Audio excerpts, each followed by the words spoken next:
Hi, but I have got a great stream up and running for you guys here today. We're going to be looking at the last game of EMEA. We're going to do a kind of a watch party, kind of a react, and then we're going to pause whenever chat. If you have something you want to pause to, we're going to pause and we're going to break down the play. We're going to chat about it a little bit. I'm also going to give you a little bit of insight onto how I would coach this, or how a coach would approach you know, a couple of these plays, stuff like that. Okay, well, let's get into it, shall we? Let's just play. And so this is at 1.25 speed. So I've skipped part of the way. So we're gonna be looking at things here. So it's a bit of a react, bit of a watch party, and then we'll break down, analyze all that. Power versus Moneymakers. This was a bit messy from both sides, to be honest. I think Moneymakers get it here. Oy, oy, oy, oy, oy, oy.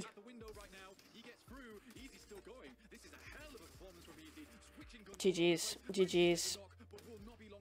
The thing is that it was so messy that they lost two, which is very unfortunate. It's one of those things where you have those cars, right, and you all put them in the middle there, and then you get stuck on them while you're trying to run around. I'm not sure it was so unnecessary, though, Red Dot, because that was a really, really good compound. That's an excellent compound, and they were, if we go back, if you look at the map here, yeah, they're here. Right? The zone is not going to be, most likely, in this part. I mean, eventually it's going to have to center up. So what you're kind of looking at here is, even if it goes 50-50 again, it's still a good spot, I think. I don't think it's unnecessary is my point, right? Because if they're there, and the zone goes, say, this way, it's still a good entry point. They can still third party. They've still got an open area here. This is all open to them. So I don't hate that they took the fight here. Yeah, I don't hate that.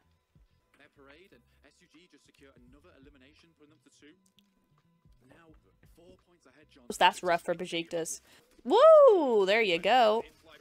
I do love those car moves like that. Brilliant from Besiktas. That's exactly what you want to do with Besiktas, with any enemy team. But this was iconic. This was iconic from Besiktas here. And let's talk about this very quickly. So you have this, right? 3D Max should be able to have this just because of the zone. It's gate kept. Yo, that was rough for Besiktas. I don't know how they didn't get any of that. So, Poser's got this off angle. Nice one. Gets SnowX, rip him. Comes in immediately. See the timing on that? Immediately. And he doesn't push forward as well. He doesn't push. We can go back ever so. He doesn't push this way. He doesn't push that way. He goes this way. Interesting. Like, and you could say, well, he could go forward because he's got off angle here, and he's got these guys who are going to come maybe that way, and they can do it that way. No. Look what they do instead, and this is something I keep trying to mention to people. Watch what they do instead here. He comes all the way around. So now, you've got somebody, if you look at the mini-map, can you see the mini-map? Not really. If you look at the mini-map, hang on. We're getting there, folks. If you see the mini-map, I'm just going to do that, right? Look at what we got. We got a guy here, here, and here.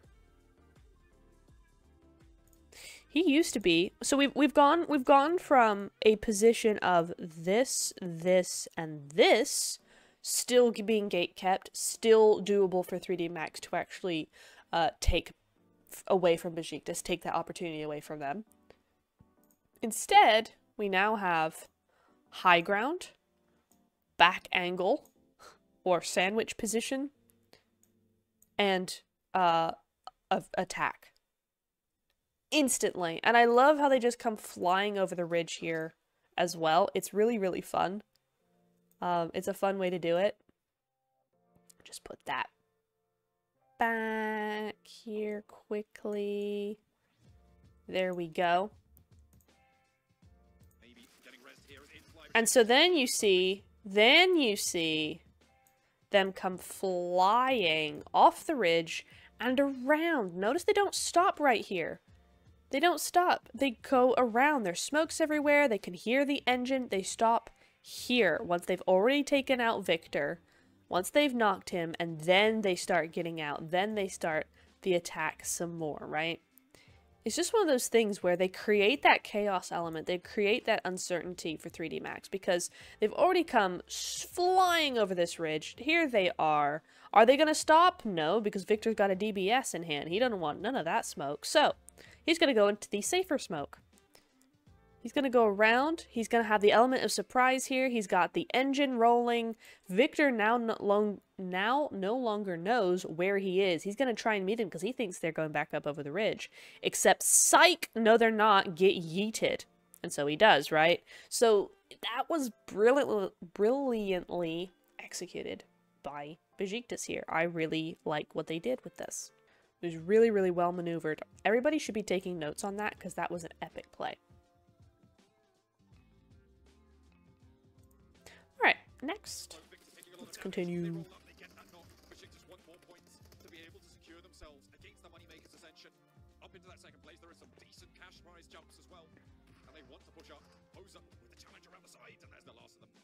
Yeah, that was a big rip. That was a big rip for them.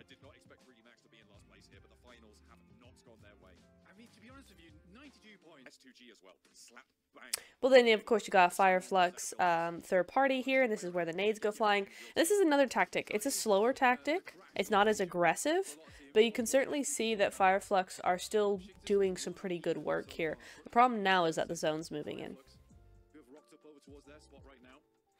And the other thing with Fireflux doing this is, for me personally, this feels a little too slow. Yeah, they're going to have to back off from this. So they've lost a player unnecessarily because the nades are fine, but they should have backed up the nades with something a little more concrete. You know, something made of iron, made of metal. A few bullets here and there might have been nice. But there you go. Moneymakers do go out. But that's okay. That's okay. They qualified. They were like second place. GG's to them. They have blown up over the last couple of weeks. Or this month, I suppose. Year. Hey, yo! Alright, Matic, sure.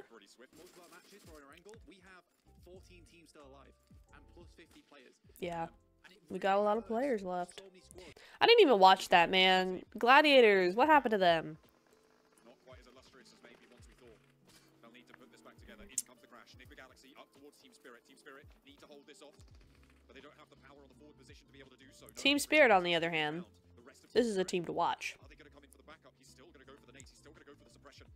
Nick Galaxy in a little bit of a divot there. I've never been a huge fan of a 3-1 split, but it does seem to be effective. I don't know, there's just something about it I've never liked. But it doesn't mean it's not effective and shouldn't be used.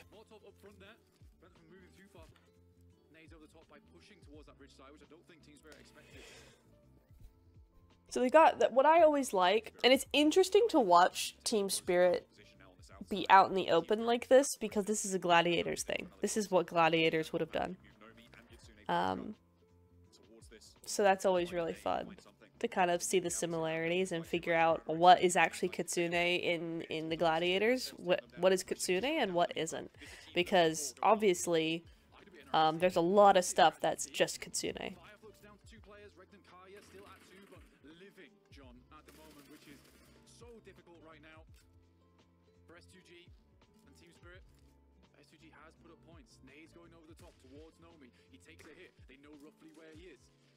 Oh yeah, this was huge. Everybody was just on the edge of their seat here. A lot of good nades. Nigma's doing a really good job here, but they are on that lower ground, which makes them more open to nades here.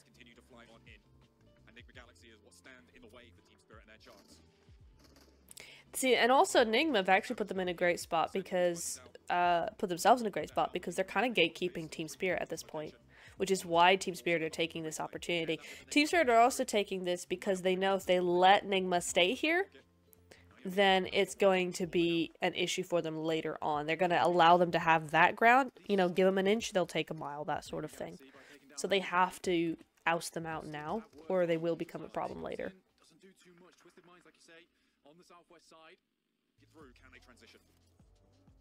Oh yeah, here you go.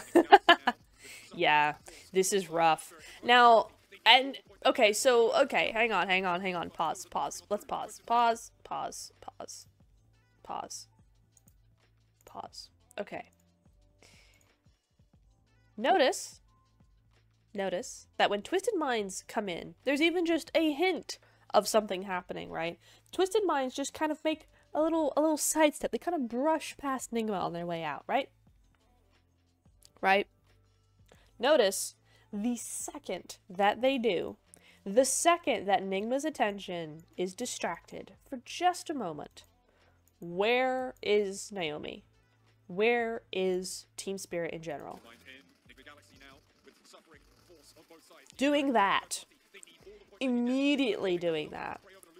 Just taking them out one by one. Not getting a single knock on themselves either. So this is a team that knows their peaks, they know their angles, they know their timing. Timing is so important. I don't know how to stress enough the importance of timing. So for me, thinking about if I was coaching Team Spirit, which, please, I will. Yes, thank you. I would, there is literally nothing to say about that. Nothing. Here they are on the south side. Can you see? You can't see the minimap at all. Okay. This is them, right? And let's go back a little bit as well.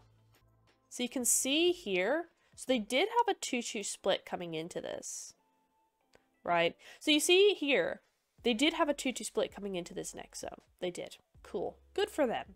I like 2-2 splits. They're my favorite. That or 1-1-1-1. Something that just gives all the control to you. I love those. Anyway. So I'm just fast forwarding here. You see, okay, they have a 2-2 split. Right about now is when they actually need to think about, wait, did Nigma come in? Wait. I thought Nigma rushed. Were Nigma always here? No, they came in. Okay, I wasn't crazy. So they kind of pushed up onto the duo, knew there was somebody there, and started going for it. Now immediately you see a 1-3 split. Great timing. Good. Kitsune, he always goes out first, so he's gonna be the guy in the 1-3. He's gonna be the one in the 1-3 split because he always goes out first. So that's fine. That's cool. However they want to split that. Probably best to have all three of those main fraggers up on the front lines, right? Cool. Nigma here. I don't mind the push. Obviously, they get there and they start hucking nades, and that's great. But they do have to watch their backs here, which we will see later, of course. But just paying attention to this, to the map feed here, to the mini map. You're watching them kind of go around. And here they are, they're doing their thing. Molly's back and forth.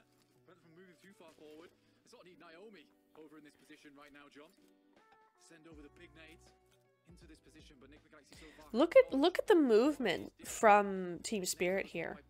Constantly moving, constantly figuring out the best angle, not being, if there's gonna be nades, which we've already seen there's a lot of nades, they're not trying to be in the same place at the same, you know, in every other second they're moving. They're trying to evade those nades, trying to kind of garner information while staying alive. So it's a really good thing to have. They even go back over to Kitsune, which I'm not sure what that was about, but maybe that was, I'm not sure. That's fine. It's whatever. They're just running around. Running around. The first thing that I always say about the running around, about the car meta, which I love about the car meta, is that it creates this uncertain feeling. It creates this chaos, and that's what you want to create for the other team, right? This isn't chaos for them because they know everywhere, you know, they know what they're doing, right? They know where each one of their team is. each one of their teammates are. They know what they're doing. For Nigma, though, they're hearing 3 buggies just beyond the ridge running around. They hear them go around. They hear them depart. They hear them, the sound get quieter. And they go, okay, are they rotating? Are they coming around back behind us? We need to start looking. So they start looking in the opposite direction. Where are they? Where are they? Where are they? Let's try some nades. Maybe it'll bounce off. Maybe it'll do this. Maybe it'll do that. Let's waste our utility. Let's have a look, see where they are, run around a little bit more. Distraction, distraction, distraction. That's what they're doing here. That's what I love about the car meta so much. It's so good because Nigma... This is what Nigma are doing. Meanwhile, Effect's just chilling. Big running, big chilling. They got that information that they needed. Now it's time to get those nades going. The nades are good. Nigma defending themselves pretty well here. The problem is, like I said, they're on the downhill slope, which doesn't help them when it comes to those nades. The nades are easier to bounce into them in that position. Notice that Team Spirit as well, not really going over the ridge at all. They're really keeping to their side. They're not trying to be too aggressive with it. Get some Molotovs, get them out of the dip, get them up onto the ridge. Try and get them, push them further towards Team Spirit rather than Team Spirit having to go to them. Naomi going into the first person perspective because why not? Oh. There we go.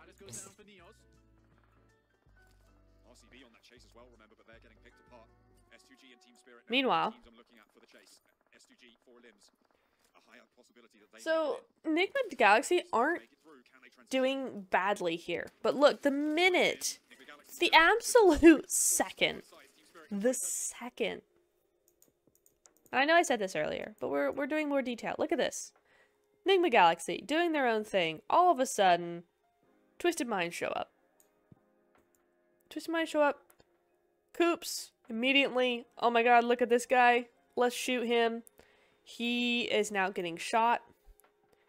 Who takes out Coops? Let's see in the kill feed. Naomi. This guy right here on the rocks. This guy takes out Coops because he's ready. He's ready for that. He's ready for anything. You're not going to see him fall or get distracted or miss an opportunity because they know. Right? And this is why, you know, Naomi, Effect, Nomi, that squad was doing a lot of good things last year. And it's because they have this timing, they have this focus, I suppose, because I wouldn't call Coops or Nigma unfocused, right? I'm sure if Team Spirit had Twisted Minds coming at them instead, there would be a similar picture going on here. I'm talking about just the instantaneousness of Naomi's shots here onto Coops. Because, again, we have, he sees them, he looks, there's green on the screen. There's green on the screen. Now, is that shot from Twisted Minds? Maybe. But why is there green on the screen the instant? And it keeps coming. Down he goes, down he goes, down he goes, knocked. To Naomi. Because he's behind that rock. They took that advantage to get up to that rock, and now they have eyes on them all. Just like this. Brilliant. Donk. Don't leave that in.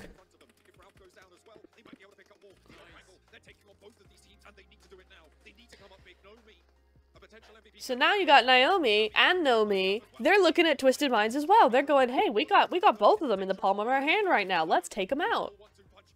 And the thing is that Nigma can't do anything about this. They're too far down, they're too covered, and they can't move from their position. Nades, good nade. Pushes forward. Another thing, you gotta push forward from the nade. Don't push back because it can bounce back. Right? Right?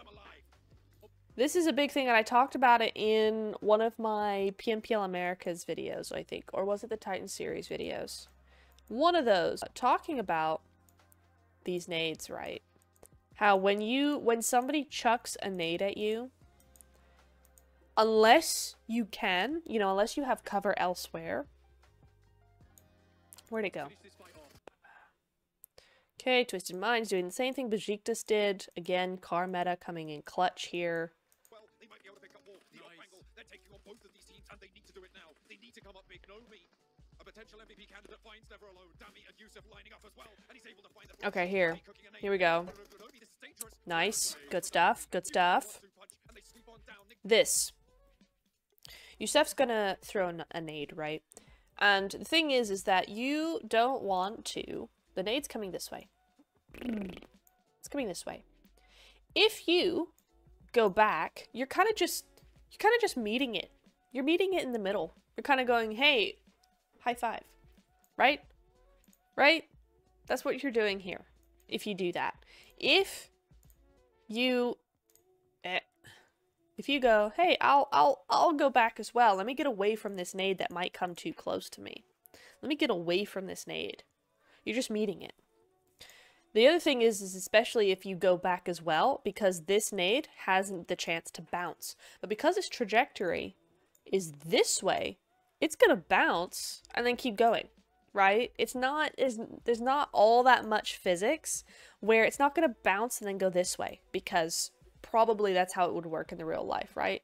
No, it might bounce and then come this way, but it's not gonna deflect.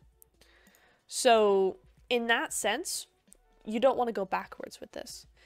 The better thing is to flip the scenario, because Yusef is expecting this to make Naomi go backwards, to not push. What you do is you push. You do the exact thing he's expecting you not to do. Naomi, here comes the nade. Molotov to push him back a little bit. Yusef gets the nade, and you push forward. He gets a little bit of damage done, true. But it doesn't matter because there's enough going on here. They did, Red Dot. Twisted had big advantage there. Alright, moving on. Naomi. So now they're up to 5 eliminations. They got very much Edge's zone. They still have Nigma to deal with. Nigma at this point should have this advantage, and this is what I would say to Nigma if I was coaching them. Right? What are you doing? Why are you sitting there? What are you doing? Because the entire time that this fight has been happening, they've been sitting there.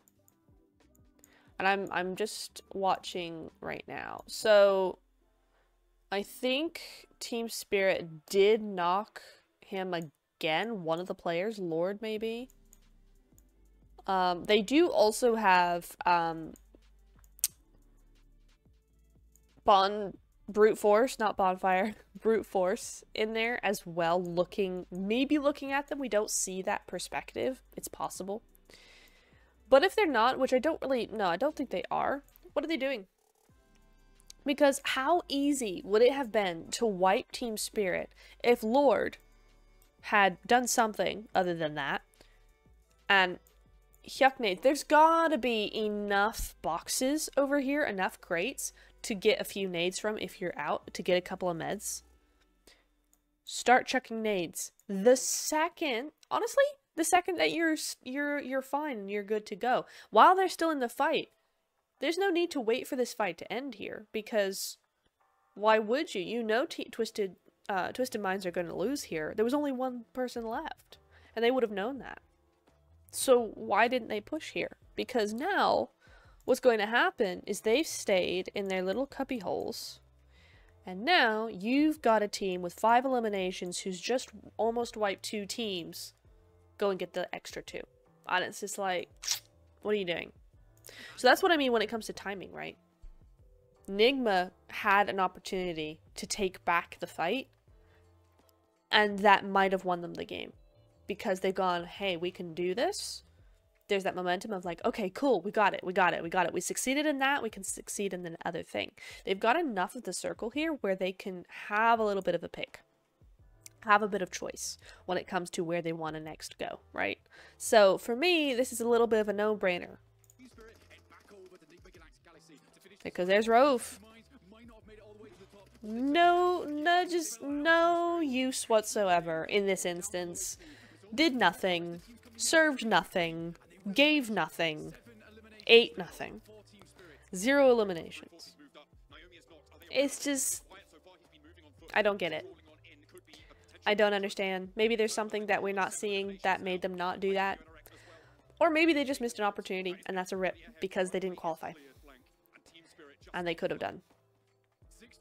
So, big rip. S2G still in the game with 4 eliminations. Right now, Team Spirit is just ahead. Just ahead. 140 points is the mark, Blank. Currently, as it stands, Team Spirit would need 25 points on the game to draw level. I haven't checked the tiebreakers yet. They will start the game on. It's fine. Yeah. This is a nice high ground position. Brute Force actually have a really good spot here. Team Spirit out to draw even. Now they have So, Brute Force obviously have a really, really good spot here. That was a really nice play from them. win the tiebreaker regardless. So 8 eliminations. S2G had a good spot, but the zone is not really giving them much to work with here, unfortunately. S2G, because they've only got 4 eliminations so far, 2 points the tally would be nice. And again, as S2G has to leave this compound, they're likely to get shot out by the high ground angles coming through from Brute Force. But that circle somewhat keeps them in. That's so dastardly, but Team Spirit, The zone continues to push to the north side. Technically, S2G should have a spot in this, but Brute Force may just end up being too powerful because, of course, they are still in zone. S2G have a harder time into zone than Brute Force do. You've also got Regnum Karya up to the north, so it's very busy there. I'm not surprised S2G, or if S2G don't actually make it in. I was so focused on Team Spirit this whole game, I did not see anything else, so I really couldn't tell you what happened in this game. having the number 1 team in it, and then 2 squads desperately battling out just to survive, John. RCB Hey, yo. potentially take a chunk out of Brute Force, but no. Okay, so that's gonna be Regnum Karya out there. Oh, Nomi, what you doing, man? What you doing, bruh? What you doing? Oh my god. Oh my god. Ugh. Okay, for me, that was bad. It wasn't bad, it was scary. I didn't like it. That was risky. Big risk. Save Team Spirit right there. Pre-pod getting yeeted there by S2G. Really good save from S2G. At this point, because S2G, they're already top 4, right? They really, or top 3 even, they really just need as many points as possible. Especially when the points are so close like this. So they just needed anything they could get. I don't love that they went for that.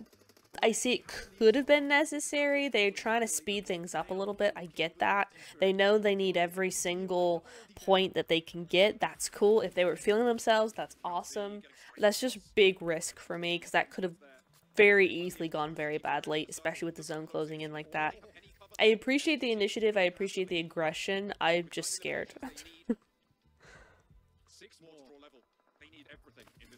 Once again, Brute Force effect, though. Effect, man. Doing the business. But does get that. There you go. Gets ticked away. S2G in a really hard position here. It's also very open. Didn't have a helmet. Does get knocked pretty immediately. It's really Brute Force's to win here. S2G, a good team. It's going to be hard for them to win it. Yeah, Team Spirit doing such a good job. It was going to be hard for them to win. They don't have any vehicles, etc., etc.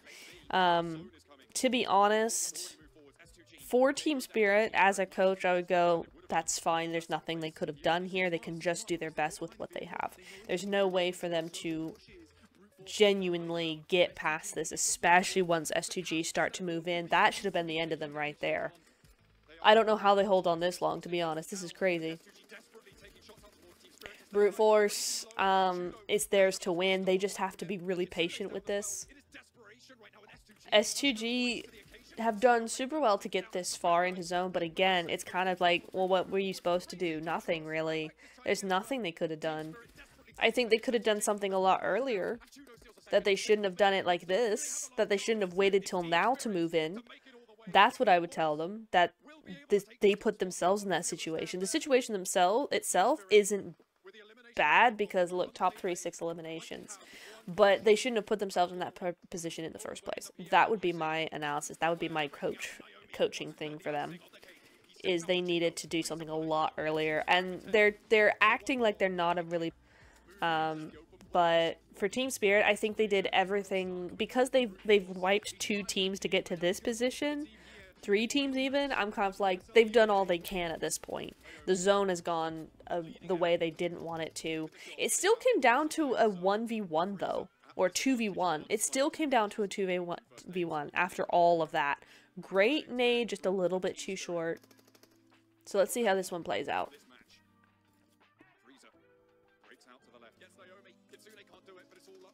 Nah, I don't think that was Team Spirit getting yeeted there. I don't think that was them messing up. I think the zone put far much more pressure on them than it did on who was it? Who was the last player of Brute Force here? Oh, Frizer. Yeah, you said that. The zone is moving in, sure, but it's moving in further on Team Spirit's side. Frizer had more room to work with here. Team Spirit were already kind of running on empty here a little bit in terms of the zone, in terms of the space they had. They had less cover as well, so I think they tried and did really well here. I think Frizer just timed it really well. Again, timing it to when they've not, either when they're reloading, when they're not shooting, trying to get them as, you know, when they peak, trying to get them when they start moving back in, so that they're not looking at the aim at the gun. They're looking at the person peeking, going away from the peak, that sort of thing. So I think that's just really good timing on Frizer's part. Obviously a lot of skill there, but I think he had more cover, he had more time, and he had more position to work with.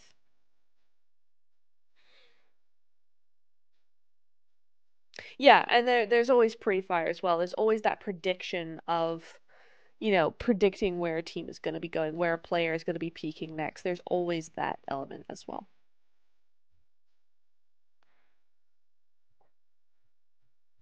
So yeah, there you go. That's the game.